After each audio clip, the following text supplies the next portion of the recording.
preachers themselves.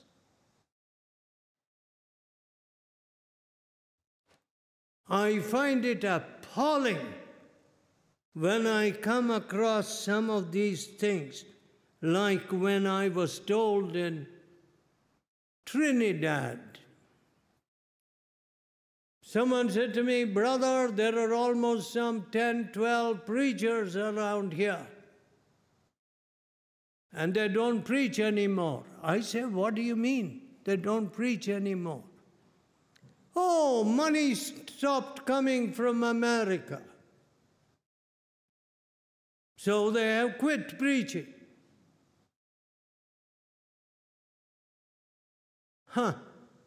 Let me tell you, if money is the motivation, then it is a false start. The cause is lost. It is the love of the cross which motivates us. You know, we used to sing in those early retreats, students' camps rather. "What shall I do, my master? What shall I give, my master? You gave all for me. Not just a half or part of my heart. I give all to thee." You know how we used to sing it?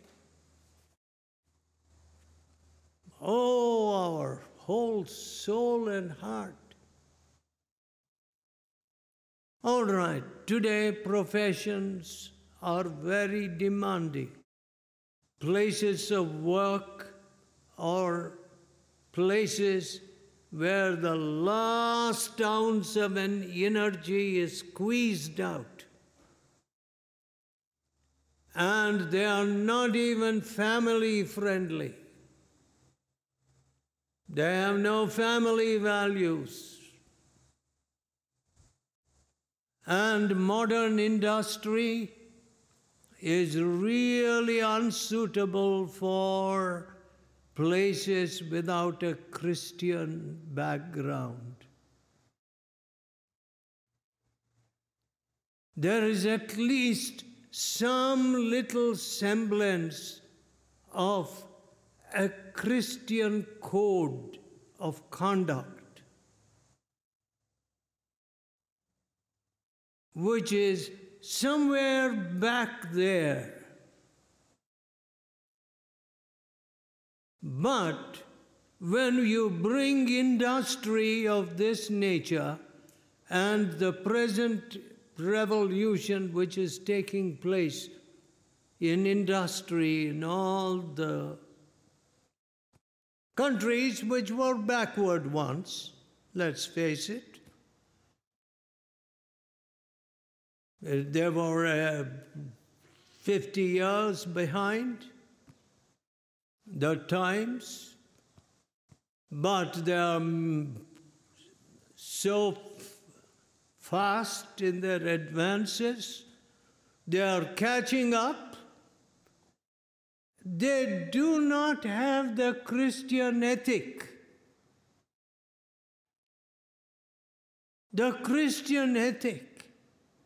And so, you send all the husbands away to work at night, on a night shift, and put them all into little apartment buildings, and your window opens and you look into the bedroom of your neighbor, the living conditions being such, what happens?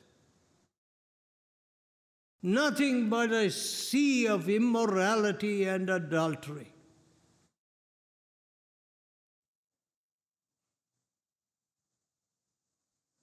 And some of those old heathen religions do not even teach that adultery is sin.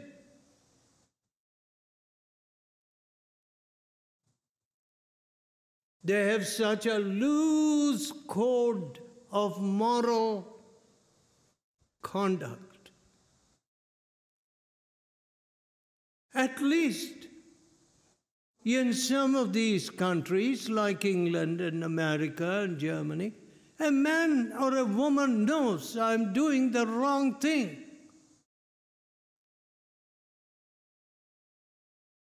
I'm spoiling my life, or I'm acting against my conscience. But that knowledge is not there in many parts of the world. You know, when I went to those regions very close to the Burmese and China borders and looked at the undulating mountain ranges, I said, my, what kind of people must they have been? The missionaries that traveled through these places and took the word of God.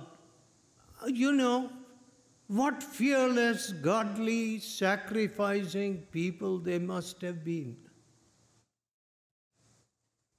And yes, I always wonder at their love and their service and all that. But you know what they did not touch? There's old teaching in some of our Bible schools and seminaries. Don't touch their culture. They went away with this wrong idea. And so what did they do? They did not correct their heathen culture. Now, as we have started preaching in those areas, we come head on with this old culture. This old culture that says, this is the done thing. This is how it goes down at the centuries. You take a girl, run off with her into the forest, and then you come back and set up your house. There's no marriage. There's no purity called for. There's nothing like virginity. And now we have to start at scratch and say, what nonsense is this?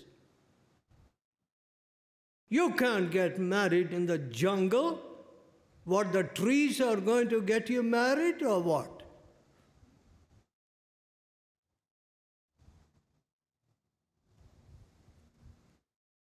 You see, now as the Christian truth is being set aside, the Ten Commandments being set aside in America, America is returning to the moral jungle.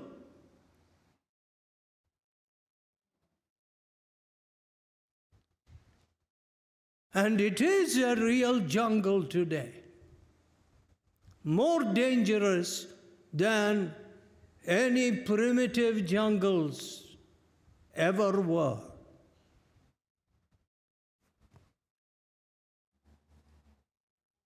Of course, I must be about my Father's business. There are not many people who say that or mean that. I must be about my Father's business.